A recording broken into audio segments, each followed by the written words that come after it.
तो हेलो प्यारे प्यारे बच्चों, आप सभी का स्वागत है आज के इस नए वीडियो में नए टॉपिक के साथ। बच्चों, आशा करता हूं कि आप सभी बहुत ही मस्त होंगे और अपने अपने पढ़ाई में लगन के साथ व्यस्त होंगे। तो आज के इस टॉपिक में क्या पढ़ेंगे बच्चों, देखेंगे यहाँ पर कक्षा 12 जीव विज्ञान के अंतर्गत बच्चों ट्रांसजेनिक पादप अर्थात बच्चों ट्रांसजेनिक प्लांट्स के बारे में संपूर्ण जानकारी आपको बड़ी आसानी से देने वाले हैं। तो आप इस वीडियो में अंत तक जरूर से बने रहिएगा बच्चों। इससे पिछले वाले वीडियो में हम लोग ट्रांसजेनिक जंतु अर्थात बच्चों ट्रांसजेनिक एनिमल्स के बारे में जानकारी दिए थे। आज के इस वीडियो में ट्रांसजेनिक प्लांट या अर्थात बच्चों ट्रांसजेनिक पादप के बारे में आपको जानकारी देने वाले हैं। तो चलिए बच्चों, अब हम बिना किसी समय गवाए इस टॉपिक को जल्दी से समझ लेते हैं। तो देखेंगे इसमें सबसे पहले क्या क्या समझेंगे उसको जान लेते हैं। तो सबसे पहले बच्चों ट्रांसजेनिक पादप क्या होते हैं इसको हम लोग परिभाषा से ही समझने का प्रयास करेंगे। फिर इसके बच्चों महत्व और उद्देश्य के बारे में आपको जानकारी देने वाले हैं। तो सबसे पहले समझ लेते हैं कि यह ट्रांसजेनिक आखिर पादप होता है वह क्या होते हैं। ट्रांसजेनिक पौधे या फिर वृक्ष पादप क्या होते हैं इसको समझने का प्रयास करते हैं। तो देखेंगे यहाँ पर किसी पादप में विदेशी जीन्स को बच्चों किसी पादप में यानी कि किसी पादप में किसी प्लांट में विदेशी जीन्स को प्रतिपादित करने से बना नया पादप या फिर नया प्लांट क्या कहलाता है बच्चों, ट्रांसजेनिक पादप या फिर ट्रांसजेनिक प्लांट्स कहलाता है। क्या बोला गया, आसानी से समझने का प्रयास करेंगे। देखेंगे यहाँ पर बच्चों ध्यान से, किसी पादप में या फिर बच्चों किसी प्लांट में किसी नए प्लांट में विदेशी जीन्स को बच्चों प्रतिपादित करने से जो नया क्या बनता है बच्चों, प्लांट बनता है। अर्थात किसी पादप में विदेशी जीन्स को क्या कर दिया जाता है, उसमें प्रवाहित कर दिया जाता है, उसमें प्रतिपादित अर्थात बच्चों उसमें प्रवेश करा दिया जाता है। और प्रवेश कराने से बच्चों जो नया प्लांट या फिर नया पादप का जो उत्पादन होता है उसी को क्या कह देते हैं बच्चों, ट्रांसजेनिक पादप या फिर ट्रांसजेनिक प्लांट्स कहते हैं। आगे देखेंगे जो कि उस कुल के पादप के किसी भी सदस्य से नहीं मिलता हो। देख सकते हैं बच्चों, जो कि वह जो नया पादप है या फिर जो पुराना पादप था उसके किसी भी सदस्य से नहीं मिलता हो, ऐसे प्लांट का उत्पादन इसमें किया जाता है। और देख सकते हैं बच्चों, और किसी अन्य पादप में भी नहीं मिलता हो, अर्थात बच्चों और किसी अन्य पादप के सदस्यों से यह जो बना नया प्लांट है वह उससे नहीं मिलता हो। बिल्कुल अलग ही प्रकार का बच्चों क्या बन जाता है, प्लांट का निर्माण हो जाता है। इसी को ट्रांसजेनिक पादप या फिर ट्रांसजेनिक प्लांट्स कहते हैं। एक बार और आसानी से समझने का प्रयास करेंगे बच्चों, किसी भी पादप में बच्चों क्या प्रवेश कराया जाता है, विदेशी जीन्स को प्रवेश करा दिया जाता है। और प्रवेश कराने के पश्चात बिल्कुल नया प्रकार का क्या बन जाता है बच्चों, प्लांट बन जाता है, पादप का निर्माण हो जाता है। इसी को क्या कह देते हैं, ट्रांसजेनिक पादप या फिर ट्रांसजेनिक प्लांट इसी को कहते हैं। अब बच्चों इसके महत्व देख लेते हैं, आखिर इसको क्यों किया जाता है, इसके महत्व क्या है।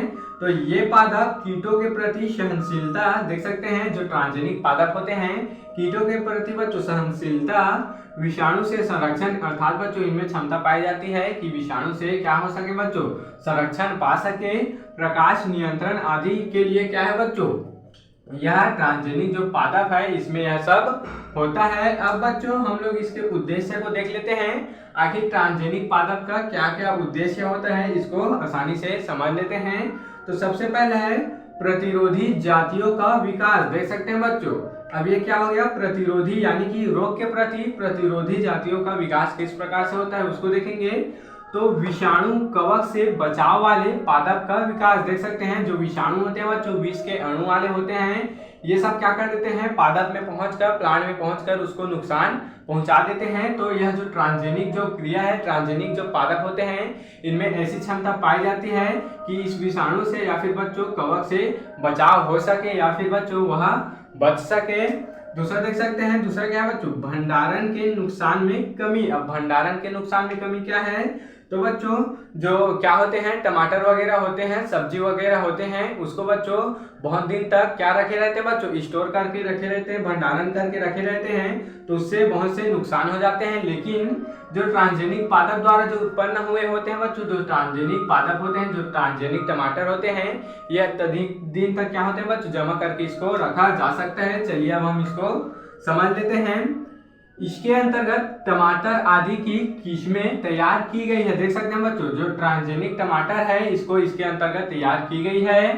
जो कि बच्चों देर से पकती है। देख सकते हैं यह जो ट्रांसजेनिक पादप के द्वारा जो उत्पन्न टमाटर है वह बच्चों देर से क्या होती है बच्चों, पकती है। यानी कि उनका जो पकावट की जो क्रिया होती है वह देर से होती है और काफी समय तक बच्चों बिना खराब हुए रखी जा सकती है। क्या बोला गया, इसके अंतर्गत बच्चों भंडारण में जो नुकसान होता है इसके अंतर्गत क्या किया जाता है, टमाटर आदि की किस्में तैयार की जाती है जो कि क्या होता है बच्चों, देर से पकता है और बहुत देर तक बच्चों इसको स्टोर करके रखा जा सकता है, वो भी बिना खराब हुए। देख सकते हैं। अब तीसरा देख सकते हैं बच्चों, उत्पादन क्षमता को बढ़ाना। क्या बोला गया बच्चों, जो ट्रांसजेनिक पादप होता है इसके द्वारा क्या होता है, उत्पादन क्षमता बढ़ जाती है। यह जो पादप होता है बच्चों इससे क्या होती है, उत्पादन क्षमता में वृद्धि हो जाती है, संख्या में वृद्धि हो जाती है। तो इसमें फसलों की पैदावार बढ़ जाती है। जैसे बच्चों अभी हमने बताया इसके अंतर्गत क्या होती है बच्चों, ट्रांसजेनिक पादप ये क्या होते हैं, इसमें फसलों की पैदावार क्या होती है बच्चों, बढ़ जाती है, संख्या में भी बच्चों और भार में भी क्या हो जाती है, बढ़ जाती है। फसलों व बीजों का आकार बच्चों क्या हो जाता है, फलों व बीजों का आकार संख्या में बढ़ेगी। देख सकते हैं बच्चों, आकार और संख्या में बढ़ जाती है, फलों का आकार और बीजों का आकार बढ़ जाता है और संख्या में भी क्या हो जाती है, बढ़ोतरी हो जाती है। जैसे कि बच्चों टमाटर हो गया, प्याज, गेहूं, मटर आदि का विकास इसके द्वारा किया जाता है। अर्थात बच्चों जो ट्रांसजेनिक पादप होते हैं इसकी उत्पादन क्षमता बढ़ाने के लिए बच्चों क्या किया जाता है, ट्रांसजेनिक पादप का उत्पादन किया जाता है।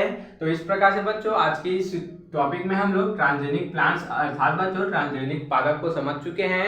आप इसका स्क्रीनशॉट ले सकते हैं। तो बच्चों आशा करता हूं कि यह टॉपिक आपको जरूर से समझ में आया होगा और ऐसे ही और इम्पोर्टेंट टॉपिक के लिए मेरे चैनल में बने रहिएगा। अगर आप इस चैनल में नए हो तो इसको जल्दी से सब्सक्राइब करके बेल वाली आइकन को दबा देना बच्चों, ताकि आपको मेरी ऐसी ही अच्छे इंपॉर्टेंट वीडियो और अच्छे इंफॉर्मेटिव वीडियो की नोटिफिकेशन सबसे पहले आप तक ही पहुंचती रहे और आप 12th बायोलॉजी की तैयारी अच्छे से अच्छे अंक के साथ अच्छे से तैयारी कर पाए। तो चलिए बच्चों फिर मिलते हैं किसी नेक्स्ट वीडियो में नए टॉपिक के साथ। तब तक के लिए जय हिंद, जय भारत।